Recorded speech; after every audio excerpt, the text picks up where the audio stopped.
দোকান আমরা কিচ্ছু বলছি না তোমাদের। আগে সিঁড়ি উপরে ওঠেন, সিঁড়ি উপরে উঠে একটা মানুষের কিচ্ছু করা হবে না, আপনি শুধু এটা উচ্ছেদ করবেন, আপনার লোক দিয়ে উচ্ছেদ করবেন, কেমনে করবেন তা জানি না।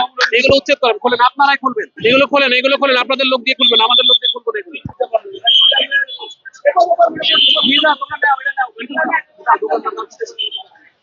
না, এটা ভাই এটা দিয়ে দিন, গাড়ি আপনি জয়েন কতবার আমাদেরকে বলেছেন এগুলো আর থাকবে না।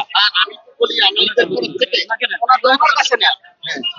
বলেন, আমি আমার 20টা মিনিট সময় দেন ইনশাআল্লাহ। আপনি কতবার আসছেন? আপনাকে তো 2 মাস 5 মাস না। 2 বছর ধরে সময় দিলাম। না, আপনি 20 মিনিট কেন সময় দিলেন? দেখেন আমি সরাই দিয়েছি, না, না, এখন সময় দিতে লাভ নাই। আমি 2 বছর ধরে আপনাকে চেষ্টা করছি, আপনি আমাকে কথা দিয়েছেন এগুলো থাকবে না। আপনাকে 20,000 টাকা জরিমানা করবো, 20,000 টাকা অনুযায়ী 1 মাসের জেল হবে। 20,000 টাকা জরিমানা অনুযায়ী 1 মাসের জেল হবে। কি করবেন সিদ্ধান্ত না। এই চুলাগুলো কার? এই দোকানদার, দেখি সরেন।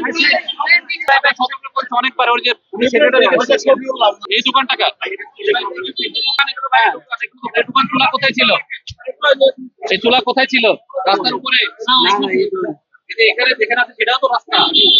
এই চুলা না না ভাই, এই কথা বলেন, আমরা কয়েকবার নিউ মার্কেট অভিযোগ, আপনার সেক্রেটারিকে জিজ্ঞেস করেন। আপনি এখন অস্বীকার করলে তো হবে না। এই দোকানের নাম কি? নাকি 10,000 টাকা জরিমানা, 10,000 টাকা জরিমানা দেবে। একজন আসেন, একজন হলো থানায় নিয়ে যাবে।